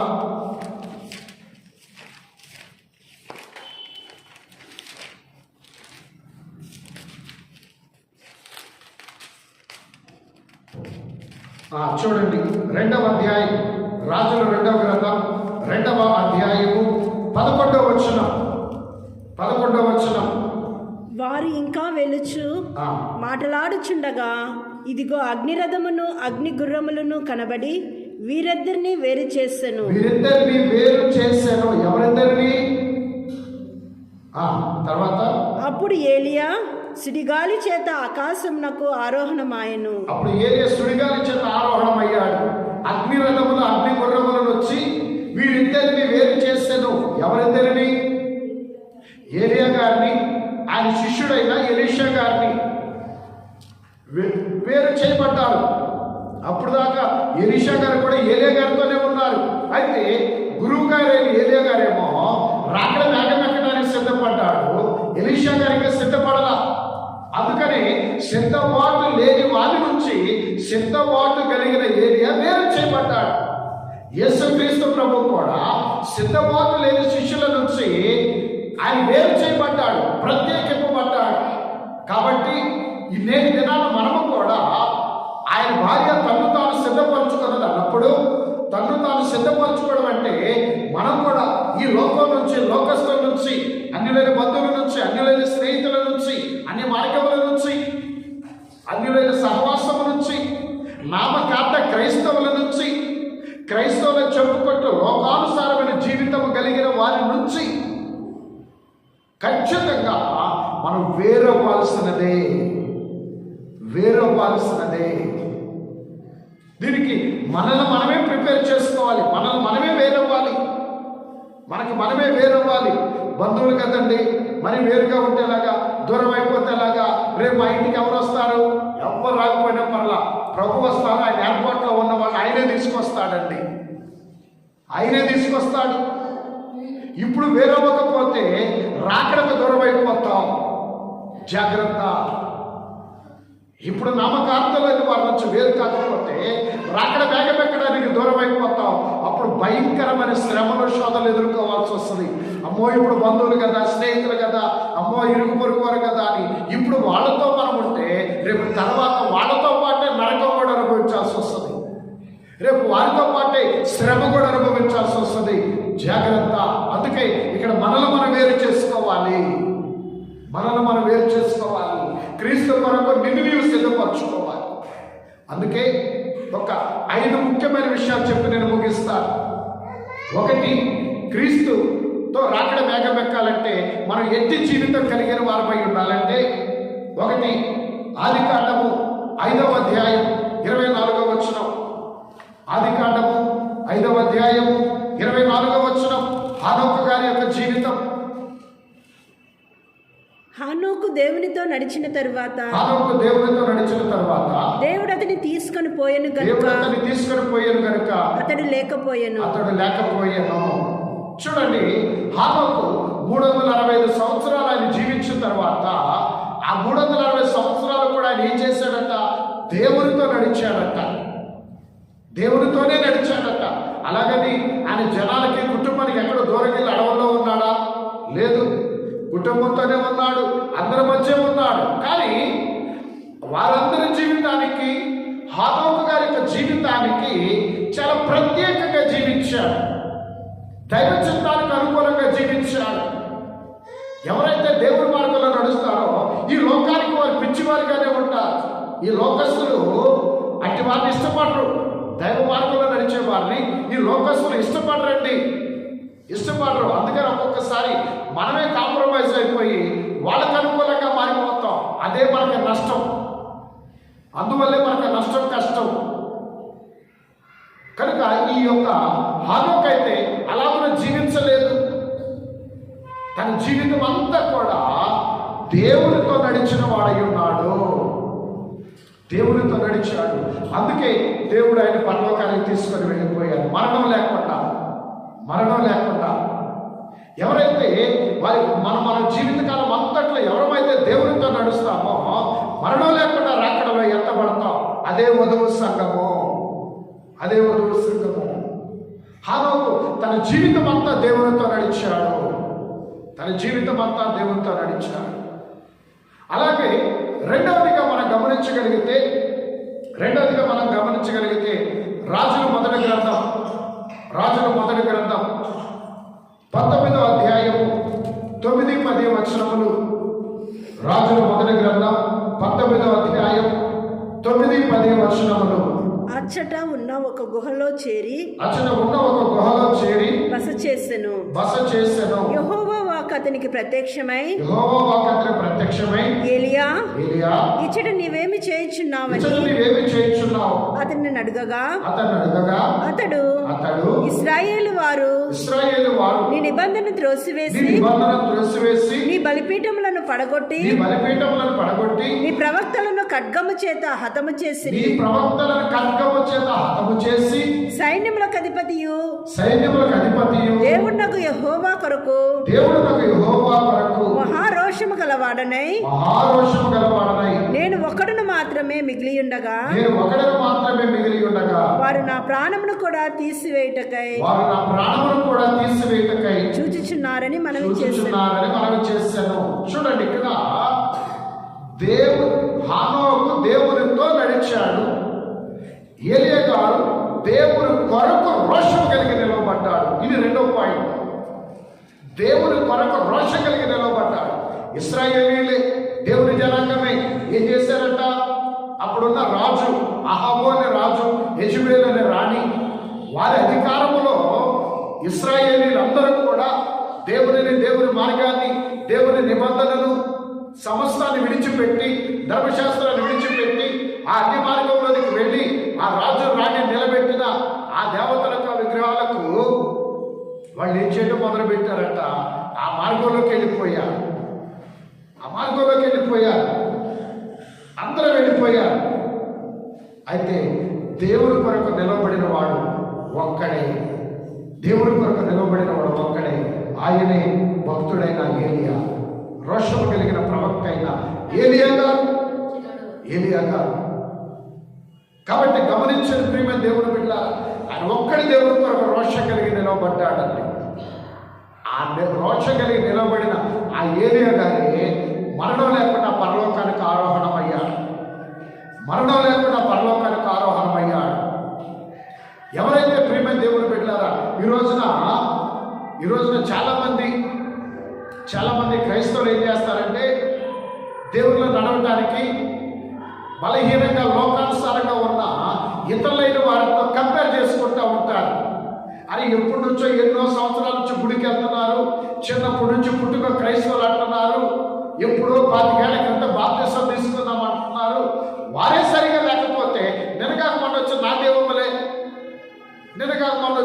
ఉందలే అని చెప్పేసి దేవుని కొరకు జీవితాన్ని మార్చుకోకుండా నామకార్థంగా ఉన్న, లోకానుసారంగా ఉన్నటువంటి అక్రమ క్రైస్తవులుగా ఉన్న వారితో పోల్చుకుంటూ వారే అలా ఉంటే నాదే ఉందలే అని చెప్పేసి మార్పు చెందకుండా, వాక్యానుసారంగా జీవించకుండా నాశనానికి సిద్ధంగా ఉన్న క్రైస్తవుల వల్లే వీరు కూడా మారిపోతుంటారు.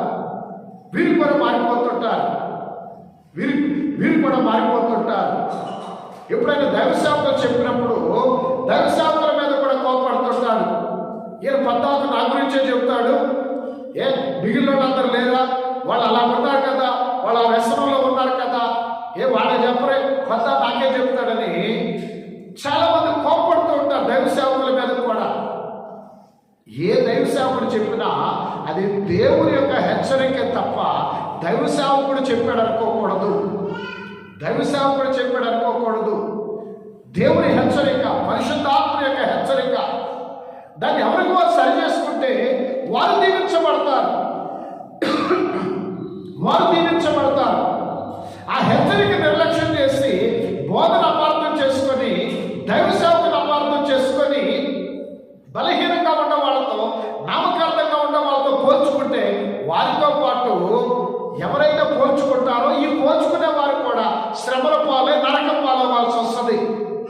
కాబట్టి దేవుని యొక్క హెచ్చరిక మనం స్వీకరించి దాన్ని సరి చేసుకోవాలి.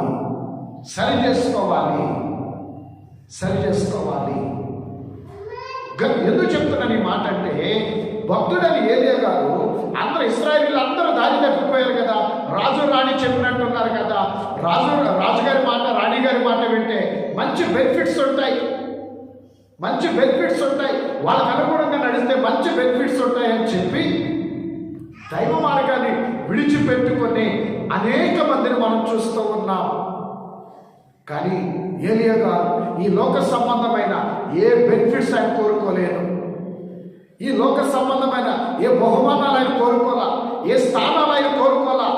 ఎవరు తొలగిపోయినా నేను మాత్రం నా దేవుడి కోసం రోషం కలిగి నిలవబడ్డాడు.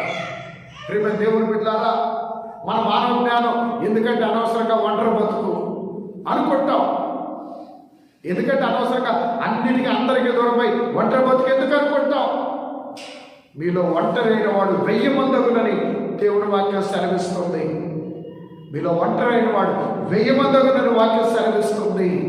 అలాగే 46వ పాటలో తెలుగు క్రైస్తవ కీర్తన పుస్తకంలో 46వ పాటలో 6వ వచనములో దైవజన దేవదాసాయి గారు కూడా రాస్తున్నారు ఒక వచనం. ఒక్కడావని నీవు వడలిపోవద్దు, నీ ప్రక్కన నేకోలు తెలుసోనా. ఒక్కడావని నీవు వడలిపోవద్దు, నీ ప్రక్కన నేకోలు తెలుసోనా.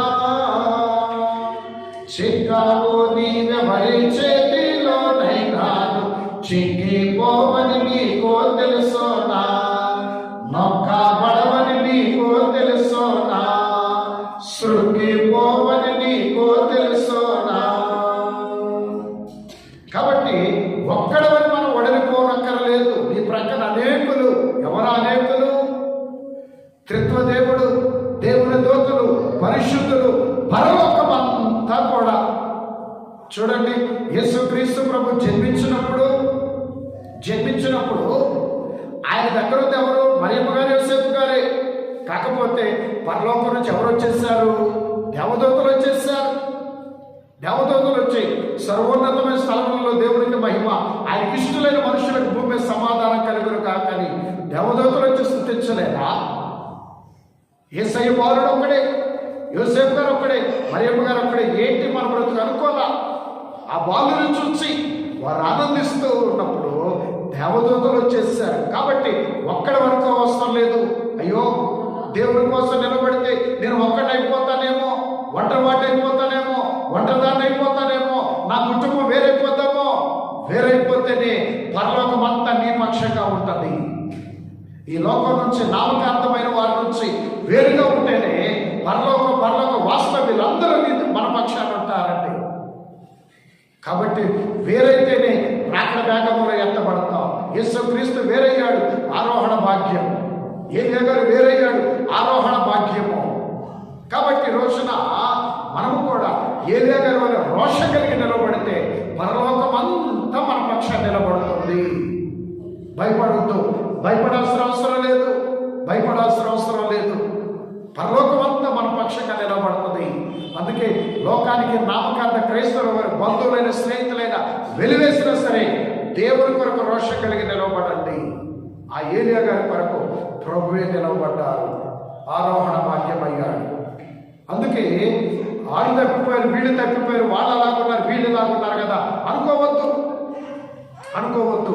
ఏలియా గారి వలె రోషం కలిగి నిలవబడండి. దేవుని కొరకు, ఆయన వాక్యం కొరకు, ఆయన సంఘం కొరకు, ఆయన బయలుపరిచిన బైబిల్ మిషన్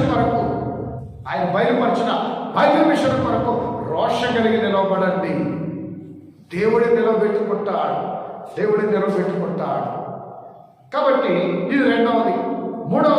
మూడవ విషయం ఏమిటనగా దైవ సన్నిధి అనుభవము. ఒకటి దేవునితో నడిచే అనుభవం, రెండవది దేవుని కొరకు రోషం కలిగి నిలబడే అనుభవం, మూడవది దైవ సన్నిధి అనుభవము. నిర్గమకాండం 34వ అధ్యాయం 29వ వచనం. నిర్గమకాండం 34వ అధ్యాయం 29వ వచనం. మోషే సినాయి కొండ దిగుచుండగా శాసనములు గల ఆ 2 పలకలు మోషే చేతిలో ఉండెను. అతడు ఆ కొండ దిగుచుండగా ఆయన అతనితో మాట్లాడుచున్నప్పుడు తన ముఖ చర్మము ప్రకాశించిన సంగతి మోషేకు తెలిసి ఉండలేదు. చూడండి, సీనాయి పర్వతం మీద మోషే గారు కలిగి ఉన్న అనుభవం, దైవ సన్నిధి అనుభవం, దేవుని చూచే అనుభవం, దేవుని స్వరం వినే అనుభవం, దేవుని మహిమను ధరించుకునే అనుభవం. మరలా చెప్తున్నా, దేవుని సన్నిధి అనుభవం ఏంటంటే దేవుని చూచే అనుభవం, దేవుని స్వరం వినే అనుభవం, దేవుని మహిమను ధరించుకునే అనుభవం. ప్రియమైన దేవుని బిడ్డలారా, ఎందుకు చూడాలి ఆయన ముఖం? ఎందుకని స్వరం వినాలి?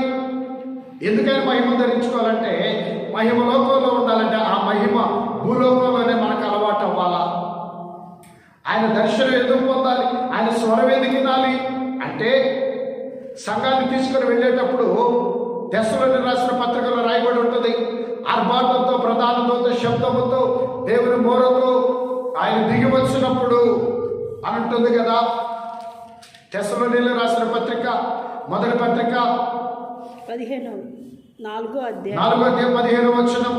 మేము ప్రభు మాటను బట్టి మీతో చెప్పినదేమనగా, ప్రభు రాకడ వరకు సజీవులమై నిలిచియుండు మనము నిద్రించిన వారి కంటే ముందుగా ఆయన సన్నిధి చేరము. ఆర్భాటముతోను ప్రధాన దూత శబ్దముతోను దేవుని బూరతోను పరలోకము నుండి ప్రభు దిగివచ్చు. ఆర్భాటముతో, ప్రధాన దూత శబ్దముతో, దేవుని బోరతో ప్రభు దిగి వస్తారు. ఈ కృపాకాలములో, ఇప్పుడున్న మన కాలంలో ఎవరైతే మోషే గారి వలె దైవ సన్నిధి అనుభవం కలిగి ప్రభువును చూస్తూ ఆయన స్వరం వినే అనుభవం ఎవరైతే కలిగి ఉంటారో, ఆయన స్వరం వినే అనుభవం ఎవరైతే, అంటే ఆయన మాట వినే అనుభవం ఎవరైతే కలిగి ఉంటారో, వారు ఇది పెళ్లి కుమారుడని యేసుక్రీస్తు, నా ప్రాణప్రియుడని యేసుక్రీస్తు స్వరం అని గుర్తుపడతారు. ఎవరైతే ఈ స్వరం వినే అనుభవం ఉండదో, ప్రభు యొక్క దర్శనం ఉండదో, దేవుని యొక్క మహిమను అనుభవించే అనుభవం ఎవరికైతే ఉండదో, ఈ అనుభవం లేని వారు ఈ శబ్దం విన్నప్పుడట, ఆర్భాటం, ప్రధాన దూత శబ్దం, దేవుని బోర, ఈ శబ్దాలు విన్నప్పుడు తట్టుకోలేక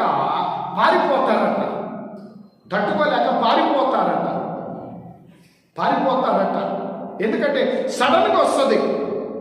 సడన్గా ఏదైనా శబ్దం అయిందనుకోండి, మనం కూడా ఏమైపోతాం? భయపడి పారిపోతాం. ఇప్పుడు మన దారిలో వెళుతున్నప్పుడు ఎవరైనా సడన్గా మన వెనక వచ్చి బండి హార్న్ వేస్తే ఒక్కసారి మనం కూడా దడుచుకొని పక్కకి వెళ్ళిపోతాం. అలాగే మన పెరట్లో, మన ఇంటి దగ్గర పెరట్లో కోళ్ళు ఏదైనా మేత వేస్తున్నప్పుడు ఒక శబ్దం అయినప్పుడు అవి అరుస్తూ ఎగిరిపోతాయి. ఎందుకంటే ఆ శబ్దం సడన్గా వచ్చి వాటికి అలవాటు లేదు కనుక. అందుకని ఆర్భాటంతో, ప్రధాన దూత శబ్దంతో, దేవుని బోరతో వచ్చినప్పుడు ఆయన దర్శనాన్ని చూసి ఆయన స్వరం వినే అనుభవం లేని వారు కోళ్ళ వలె పారిపోతారంట. ఎవరైతే మోషే గారి వలె సీనాయి పర్వత దైవ సన్నిధి అనుభవం కలిగిన వారమై ప్రభువును చూసే అంతస్తు, ఆయన స్వరం వినే అనుభవం, ఆయన మహిమను పొందుకునే అనుభవం ఎవరైతే కలిగి ఉంటారో వారే ఇది నా ప్రాణప్రియుడైన యేసయ్య స్వరము అని గుర్తించి రాకడ మేఘం ఎక్కుతారట. అందుకే ఈ 3 అనుభవాలు, దైవ దర్శనం, దేవుని స్వరము, దేవుని మహిమ, ఈ 3టిని మనకు అనుగ్రహించేదే దైవ సన్నిధి భాగ్యము. దైవజనుని దేవదాసయ్య గారు బైబిల్ మిషన్ వారికి నేర్పిన అనుభవమే ఈ దైవ సన్నిధి అనుభవము. ఎవరైతే దైవ సన్నిధిలో మనకి ప్రార్థన చేసుకునే అనుభవం ఉందో, కానీ దైవ సన్నిధిలో ఈ 3 అనుభవాలు పొందుకోవాలి.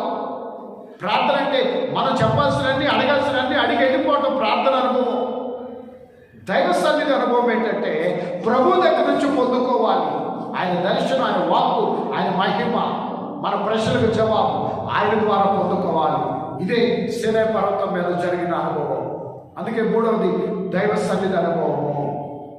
4వది ఏంటంటే గలతీ పత్రిక అపోస్తలుడైన పౌలు గారు రాసిన గలతీయులకు రాసిన పత్రిక 5వ అధ్యాయం 22వ వచనం. 5వ అధ్యాయం 22వ వచనంలో ఆత్మఫలములు. అయితే ఆత్మఫలం ఏమనగా, చాలు మీరు చదువుకోండి, రిఫరెన్స్ చెప్తాను, చదువుకోండి. గలతీ పత్రిక 5వ అధ్యాయం 22వ వచనం. ఆత్మఫలములు కనబడుతున్నాయి.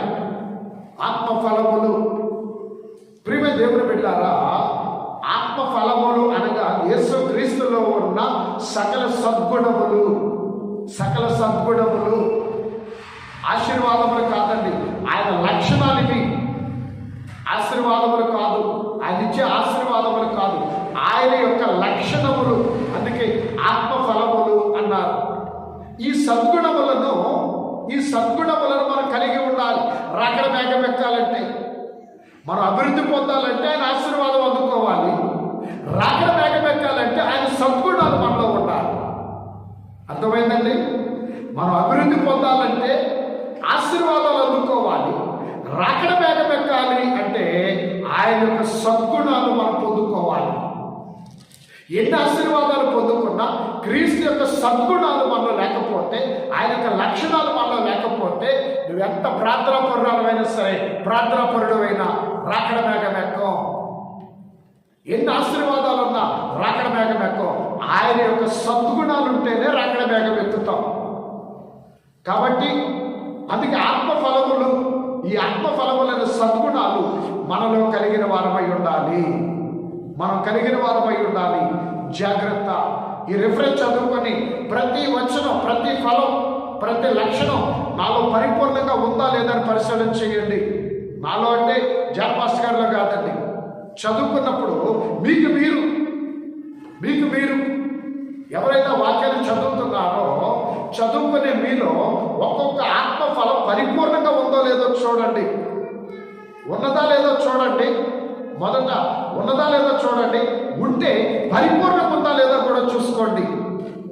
ఉన్నదా లేదా ఫస్ట్. నెక్స్ట్ ఉంటే పరిపూర్ణంగా ఉందా లేదో చూడండి. పరిపూర్ణంగా లేకపోయినా ప్రతిఫలం ఉండదు. కనుక ఈ ఆత్మఫలములు మనలో పరిపూర్ణముగా ఉండాలి.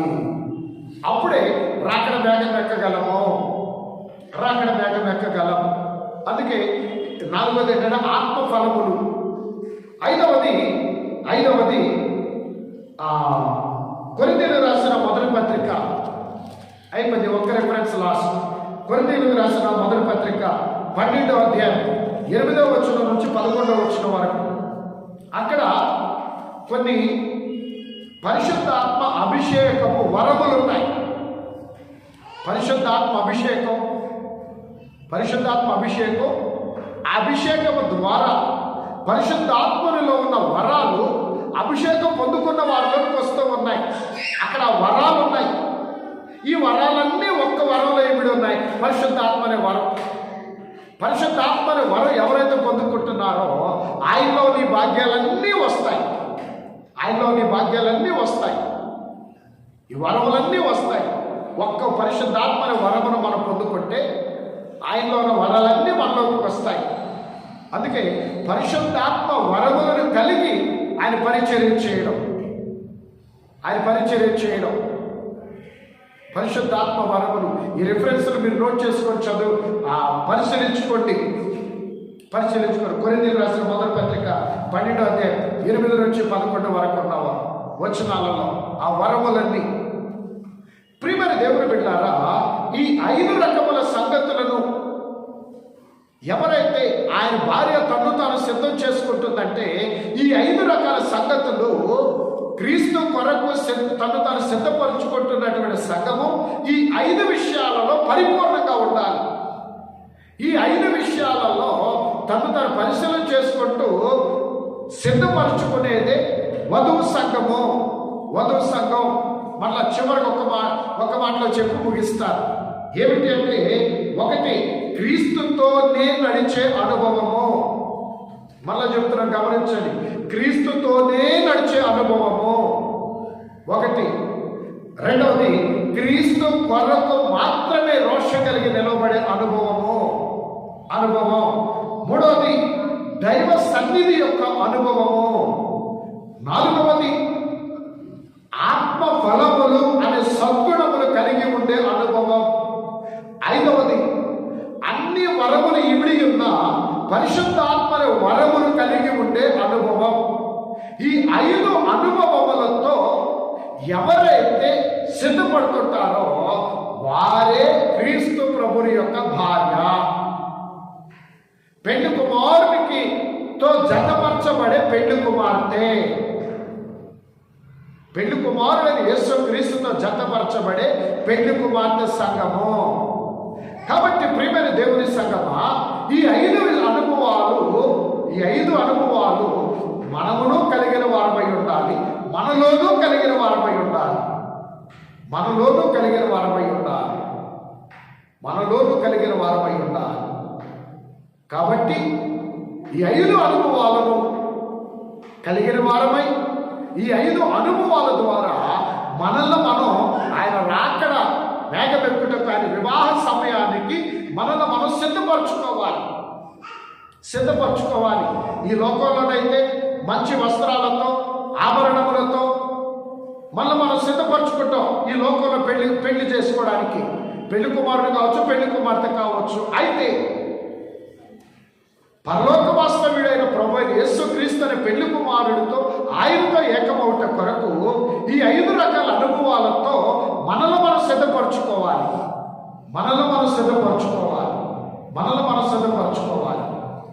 అలాగున మిమ్మల్ని మీరు సిద్ధపరచుకొని పెళ్లి కుమారుడైన యేసుక్రీస్తు యొక్క వివాహ మహోత్సవం సమయమునకు మిమ్మల్ని మీరు సిద్ధపరచుకొని ఆయన వచ్చినప్పుడు ఆ క్రీస్తు ప్రభుత్వం వేగమెక్కేటువంటి భాగ్యము, ధన్యత త్రియేక దేవుడు మన ప్రభువైన యేసుక్రీస్తు, మన పెళ్లి కుమారుడైన యేసుక్రీస్తు మీ అందరికీ పరిపూర్ణముగా అనుగ్రహించును గాక.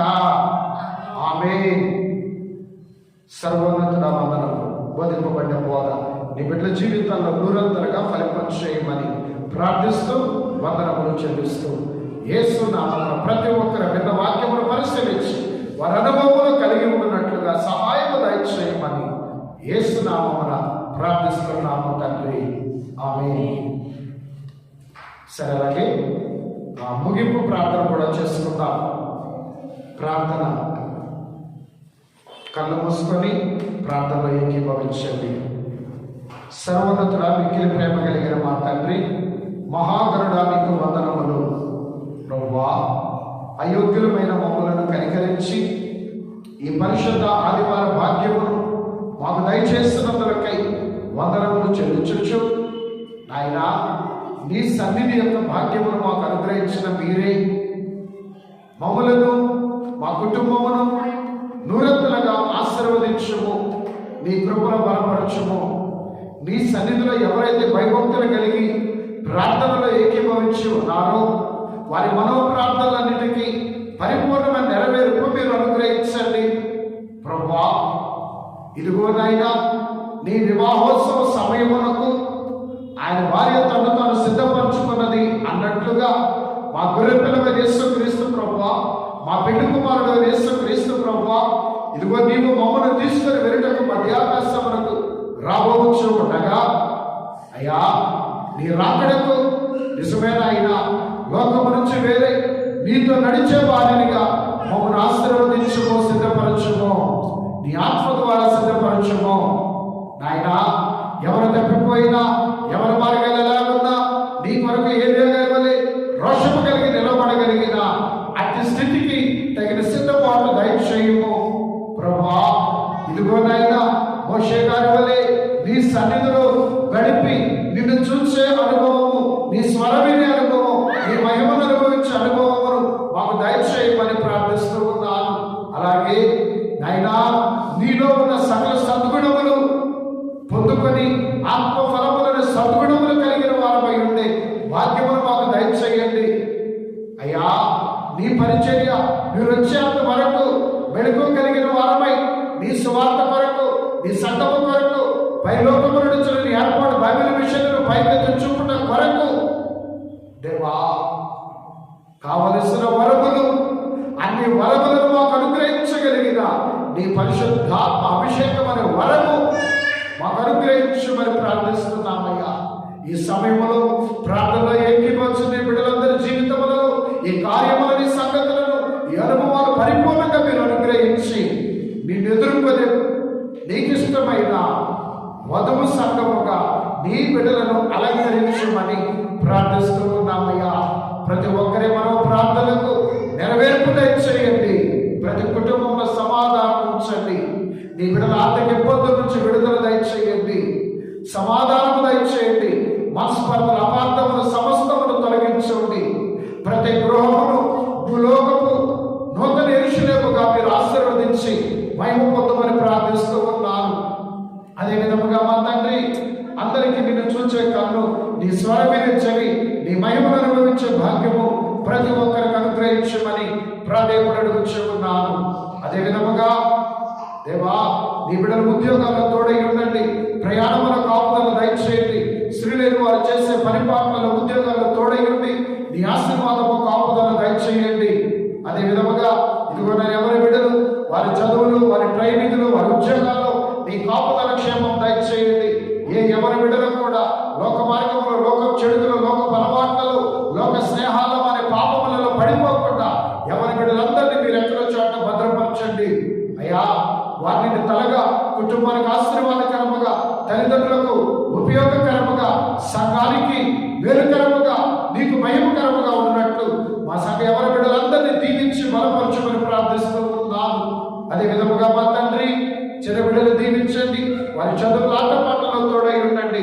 మరి ముఖ్యముగా ఇదిగో నీ ఎంట భయభక్తులు కలిగిన వారై అయ్యా ప్రార్థనలో, వాక్యములు, మోకాళ్ళ జీవితంలో వర్ధిల్లునట్లు మా బిడ్డలందరినీ దీవించమని ప్రార్థిస్తూ ఉన్నాను. స్తోత్రములు నాయన. ఎవరి ప్రయత్నాలలో ఉన్నారు వారి ప్రయత్నములను సఫలీకృతము చేసి ప్రయాణములను కాపుదల జీవించి మీరే మహిమ పొందమని అడుగుచూ ఉన్నాను. దేవుడు దీవించలేదా నెపము నీ మీదకి రాకున్నట్లు ప్రతి ఒక్కరిని 30 60 100 దీవించి ఆత్మీయంగా, శారీరకంగా, కుటుంబ పరంగా, ఉద్యోగ పరంగా, వ్యాపార పరంగా, ప్రయత్నాల పరంగా 100 ఆశీర్వాదంతో ప్రతి ఒక్కరిని అలంకరించమని ప్రార్థించు వందనములు చెల్లిస్తూ ఉన్నాం. సహాయం దయచేసి మీరే మహిమ పొందండి. ఈ మహిమ రాకడ ఆయుధపరచుకొని ఈ పునరుద్ధాన పండుగ ఆదివారం ఆశీర్వాదం, దీవెనలు ప్రతి ఒక్కరి జీవితంలో నిండుగా మెండుగా మీరు కృపరించి, ఇంకా ఎవరైతే లోకానుసారంగా ఉన్నారు, చెడ్డ అలవాట్లతో ఉన్నారు, చెడ్డ మార్గాల్లో ఉన్నారు, చెడ్డ స్నేహాల్లో ఉన్నారు, ఇబ్బందుల్లో ఉన్నారు, అనారోగ్యములతో ఉన్నారు, ఆ బద్ధకములన్నింటినీ, దుస్థితి అంతటి నుంచి ప్రతి ఒక్కరిని విడిపించి నీకు ఇష్టమైన వధువు సంఘముగా మా బిడ్డలందరినీ ఆశీర్వదించి మీరు అక్కడికి ఆయుధపరచుకున్నాము. అంత పర్యంతము అన్ని విషయములలో సర్వ సమృద్ధి కలిగి వర్ధులకు సహాయం దయచేసి మహిమ, ఘనత, కీర్తి, ప్రభావం పొందమని మా బిడ్డల ఎవరి జీవితాల్లో కూడా ఈ దిన ప్రార్థనకి పోవచ్చు ఎవరి జీవితాల్లో కూడా ఏ గొదువ కొరత లేని సమృద్ధి కలిగి నా గిన్నెని పొందించదగిన ఆశీర్వాదముతో వర్ధలింప చేసి మహిమ, ఘనత, కీర్తి, ప్రభావములు పొందుకొనమని అడుగుచు యేసు క్రీస్తు ప్రభుని నామమున ప్రార్థించి వేడుకొనుచు ఉన్నాము తండ్రి. ఆమేన్. పరలోకమందున్న మా తండ్రి, మీ నామం పరిశుద్ధపరచబడుగాక, మీ రాజ్యం మాకు వచ్చునుగాక, నీ చిత్తం పరలోకమందు నెరవేర్చుటకు భూమి మీద నెరవేరుగాక. మా అనుగ్రహారం వెళ్ళి మాకు దయచేయండి. మా అపరాధం చేసిన వారిని క్షమించిన ప్రకారం మా అపరాధం క్షమించు. మమ్మల్ని శోధనతో ఏకాకీయులను తప్పించు. రాజ్యము, శక్తి, మహిమ నిరంతరం మీరయ్యున్నాను తండ్రి. ఆమేన్. ప్రభు యేసు రక్తమునకు జై. అపవాదికులకు లయం. ప్రభు యేసు రక్తమునకు జై. అపవాదికులకు లయం. ప్రభు యేసు రక్తమునకు సంపూర్ణ విజయం. అపవాదికులకు అనంత నాశనం కలుగునుగాక. హల్లెలూయా, హల్లెలూయా, హల్లెలూయా. స్తోత్రం, స్తోత్రం, స్తోత్రం. ఆమేన్, ఆమేన్, ఆమేన్. యెహోవా మిమ్మల్ని ఆశీర్వదించి కాపాడునుగాక. ఆమేన్. యెహోవా మిమ్మల్ని ఆశీర్వదించి తన సన్నిధి కాంతి మీపై ఉదయింపచేయునుగాక. ఆమేన్. యెహోవా మిమ్మల్ని ఆశీర్వదించి తన సంపూర్ణ సమాధానం మీకు అనుగ్రహించునుగాక. ఆమేన్. యెహోవా మిమ్మల్ని ఆశీర్వదించి పరిపూర్ణ సంతోషముతో మిమ్మల్ని అలంకరించునుగాక. ఆమేన్. యెహోవా మిమ్మల్ని ఆశీర్వదించి సమృద్ధి అయిన దీనుల మీ జీవితంలో కృపరించునుగాక. ఆమేన్. ప్రభువైన యేసుక్రీస్తు ప్రభుని కృప, తండ్రి అయిన దేవుని ప్రేమ, ఆదరణకర్త అయిన పరిశుద్ధాత్మ తండ్రి యొక్క ఆదరణ, సహాయం, సహవాసం మీకు అనుగ్రహించి ఆయనకి ఇష్టమైన వధువు సంఘముగా అలంకరించి ఆయన మహిమ మేఘములోనికి మనందరినీ ఆయుధపరచుకొనుగాక. ఆమేన్.